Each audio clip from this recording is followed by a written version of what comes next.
حضرت امام حسین شہید کر دیے گئے، ان کا خاندان شہید کر دیا گیا. صرف 14 سال کے امام زین العابدین رضی اللہ تعالی عنہ اس حادثے میں، اس واقعہ میں جو ہے وہ بچے. اور سب سے زیادہ دکھ اپنی آنکھوں سے انہوں نے دیکھے. کربلا کا منظر بھی دیکھا، کوفے کا دارالعمارہ بھی دیکھا، اور دمشق کا دربار یزید بھی دیکھا، اور پھر یہاں سے مدینے پہنچ کر اہل مدینہ سے جو سامنا ہوا امام زین العابدین نے وہ لمحے بھی دیکھے. کہتے ہیں اس واقعہ کربلا کے بعد حضرت امام زین العابدین کبھی ہنسے نہیں تھے. جب بھی پانی پینے لگتے تو رو پڑتے، انہیں شاید سکینہ کی پیاس یاد آ جاتی تھی.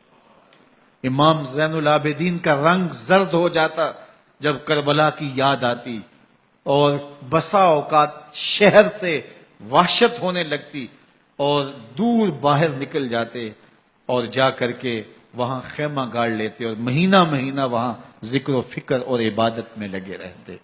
امام زین العابدین کے ہاتھوں میں ہتھ کڑیاں، پاؤں میں زنجیریں، اور اونٹ پہ باندھ کر کے جب حضرت امام زین العابدین کو شہیدوں کی لاشوں کے قریب سے گزارا گیا تو غشی پہ غشی طاری ہو رہی تھی امام زین العابدین پہ. اور وہ گھڑیاں بھی امام زین العابدین پر کتنی دردناک تھیں کہ جب شہزادیاں اونٹوں کے ساتھ باندھی گئی تھیں اور امام زین العابدین اپنے بابا کا سر اپنے سامنے چلتا ہوا دیکھتے تھے.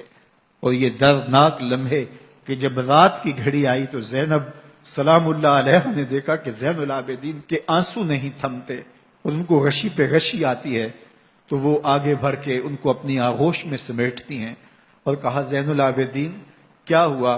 کہا کہ پھپھو جان اگر ہو سکے تو بابا کا سر کچھ دیر کے لیے میری گود میں نہیں آ سکتا ہے. وہ وقت بھی امام زین العابدین پہ آتا ہے جب زخم اور درد اور دکھ حد سے تجاوز کرتے ہیں تو زین العابدین مدینہ کی طرف منہ کر لیتے ہیں اور حضور کی بارگاہ میں ہوا کے ہاتھوں پیغام بھیجتے ہیں. ان نلتا یا ریح الصبا یوما الی ارض الحرم بلغ سلامی روزتن فیہا النبی المحترم یا رحمتا للعالمین ادرک لزین العابدی محبوس عید الظالمی فی الموکب والمزدحم. امام زین العابدین نے یہ سارا دردناک منظر اپنی آنکھوں سے دیکھا اور یہ سارے دکھ سہے. امام زہری کہتے ہیں کہ ولید کے زمانے میں دوبارہ امام زین العابدین کو پکڑ لیا گیا اور ان کے ہاتھوں میں دوبارہ ہتھ کڑیاں اور پاؤں میں بیڑیاں ڈال دی گئیں.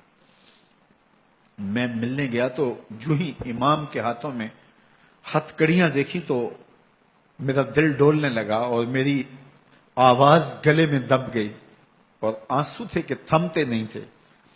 تو امام زین العابدین نے مجھے دیکھا تو مجھے تسلی دیتے ہوئے کہا زہری کیا ہوا تمہیں؟ تو میں نے کہا حضرت کربلا میں تھوڑے دکھ دیکھے تھے اور اب یہ حالت مجھ سے دیکھی نہیں جا رہی. تو امام زین العابدین نے ان زنجیروں کو اور ان ہتھ کڑیوں کو جن سے آپ جکڑے گئے تھے جھٹکا دیا، لوہے کی زنجیریں ٹوٹ گئیں. کہا زہری ہم اللہ کی تقدیر پہ راضی ہے ورنہ یہ زنجیریں کیا ہوتی ہیں.